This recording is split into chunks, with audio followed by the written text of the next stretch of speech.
Had they done nothing, it would have been a three. Advantage We would have to started the Republicans. game where people already had 3 points on. But so what? Let's say we would have stopped. Continue to amp it up. Yeah. So then tell your party or whoever to stop it. If you take the high ground, then be the bigger person. But nobody does that, right? So then don't expect the other side. I think gerrymandering is wrong. That's what I started.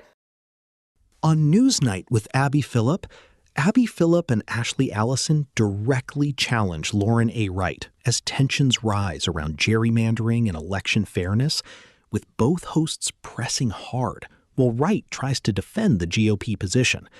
But the discussion quickly heats up when redistricting is questioned, and the exchange brings out the deep political divide, along with the real impact these changes have on how voters are represented. So now we take a closer look at how Abby Phillip and Ashley Allison push back against Lauren A. Wright during this intense moment on the show. Both sides have now said brazen partisan redistricting is on the table.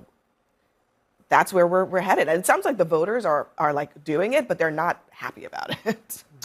Yeah, I take to your point, Abby. I think that most people probably thought that the margin was going to be a lot larger in this because of how activated Democrats and Republicans have been on this redistricting thing. I don't like gerrymandering, point blank, period. But I also don't like one side playing by the rules and one side not. And so, like, at that point, those aren't rules. Those are just like someone's cheating. So I do understand why Democrats are doing it. Do I think it is healthy in the long term for our country? No. But I mean, I would be disappointed if Democrats just passively sat by and was like, yeah, go ahead in Texas and we're just going to let you do what you do. Like, what is that, you know? But I have to ask, should Democrats have passively sat by as Republicans gerrymandered? Well, it's not that they actively sat by. They used to say this is a threat to democracy. You don't get to choose your voters. It should be the other way around. I mean, Obama gave very compelling remarks on these things. And so was that a lie? No. Or... Okay, no, but so it's okay to threaten democracy and destabilize. Fact patterns change, and what this fact pattern did was that Donald Trump called and said, "I'm trying to win this next election because we think we're going." I don't buy that at all. He literally called. To attribute a higher morality to either of the political. I'm not saying one is higher morality. I'm saying that the fact pattern has changed in this point, and it's not the same backdrop when Obama gave the speech. Texas went first? Is that your? It was Texas and yeah, I'm saying that's politics. Like, don't be mad if you got beat on it. I mean, but Geraldo, are you saying that you don't think that Trump starting this is a good enough rationale for Democrats to finish it?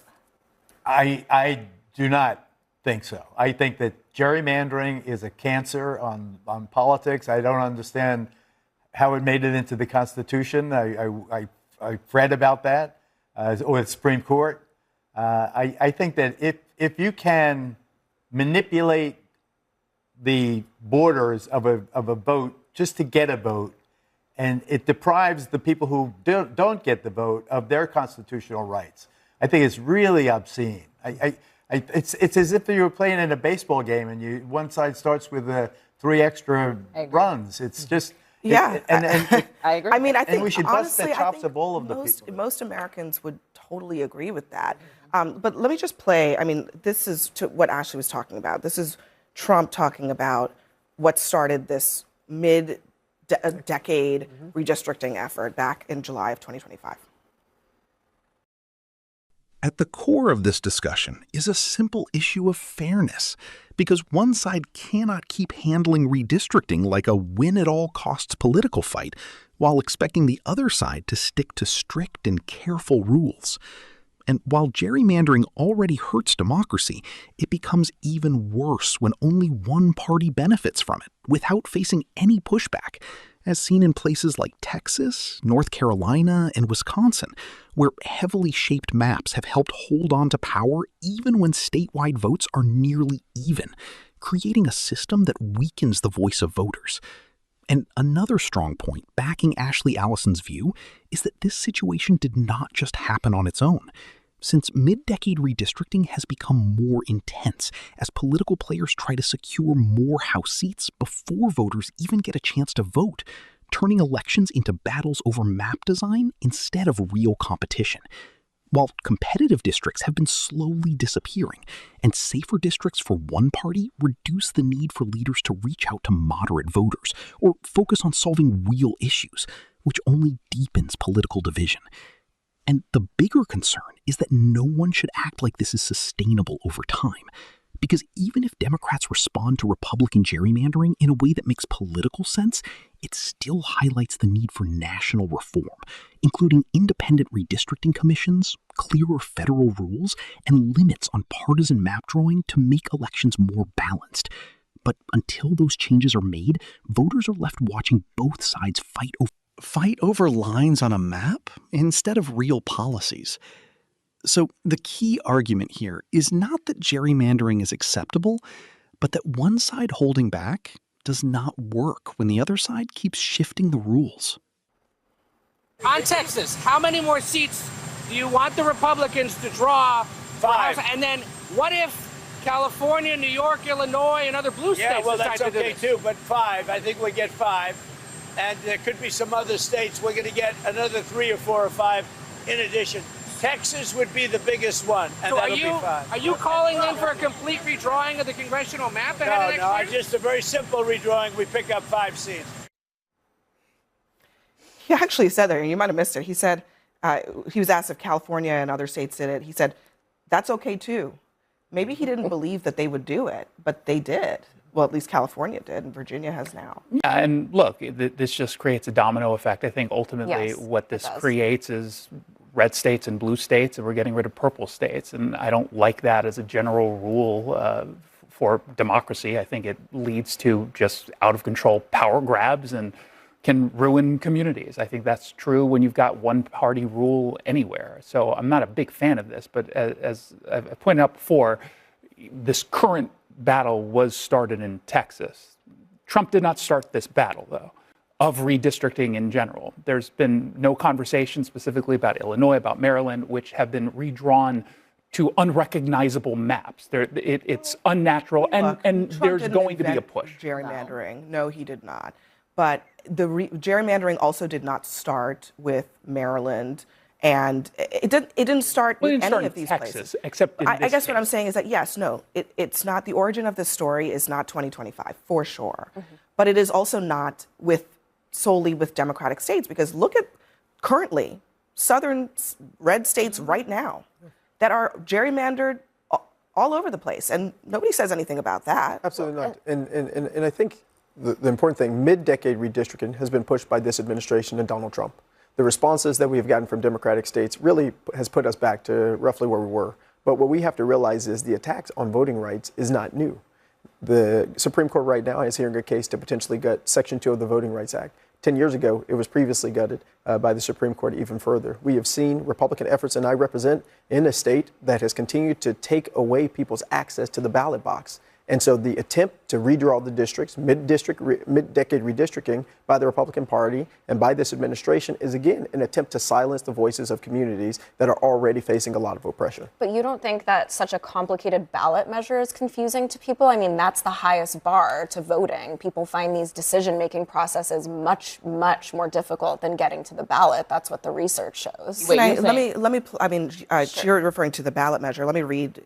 This is kind of controversial. So the Virginia ballot measure read, should the Constitution of Virginia be amended to allow the General Assembly to temporarily adopt a new congressional districts to restore fairness in the upcoming elections while ensuring Virginia's standard redistricting process resumes for all future redistricting after the 2030 census?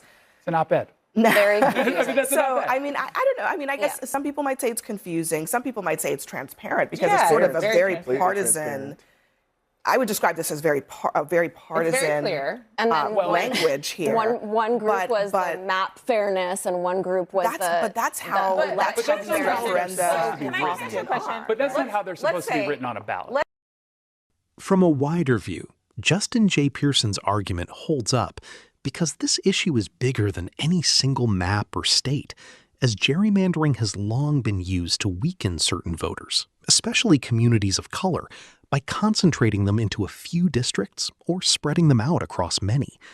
And after the Supreme Court of the United States scaled back important parts of the Voting Rights Act of 1965, several states were given more room to change election rules and redraw district boundaries with less federal oversight, which made these conflicts even sharper. And another major concern is that mid-decade redistricting is particularly troubling because it turns elections into an ongoing fight for control. Since maps are usually updated after the census to provide some consistency, but when politicians begin adjusting them whenever it benefits them, representation shifts away from communities and becomes more about power. And this also reduces the number of competitive districts, meaning politicians focus more on primary voters instead of the general public, pushing both parties further toward the edges. While there is also a clear issue with how ballot wording shapes voter understanding, because if a proposal is written in a way that sounds like it is simply restoring fairness, many voters may not fully recognize the political impact behind it, which does not mean voters lack awareness, but shows how important wording is, since most people are not experts in redistricting. And the real solution would be independent commissions, stronger voting protections, and clear rules that stop both parties from shaping maps for advantage. But until those changes happen, responding to unfair maps may feel politically necessary, yet it also highlights how deeply flawed the system has become. Let's say, well, ballot initiatives are always I was just going to say, ballot initiatives, this is a Yeah. thing with ballot initiatives, is that if you create a ballot initiative and you kind of get to decide how it shows up on the ballot. Well, it depends on the state. So in some states, it's actually up to the Secretary of State who then defines what is. It can be. Is likely a partisan person. How many times have people been like, do I vote yay or nay on the levy? I don't know, because it's so confusing. But also, this is not going to work. Can I just say very, very quickly, we are in an iterative arms race that's going to result in no one benefiting from this. So that's a lot of moral high ground for Democrats to cede for zero electoral benefit. You mean there's going to be, it's going to be net zero? This year, yes, eventually well, it will be net zero. But that's the point. That's the exact for point. Democrats, that's a win. For responding. Yes. Had they done nothing, it would have been a three. advantage. We would have started the game Exactly. where people already had 3 points on. But so what? Let's say we Republicans would have will stopped. continue to amp it up. Yeah. So then tell your party or whoever to stop it. If you take the high ground, then be the bigger person. But nobody does that, right? So then don't expect the other side. I think gerrymandering is wrong. That's what I started. But let's say we would have paused time after Texas. Would you have advocated and told Donald Trump and done everything to get your party to stop that?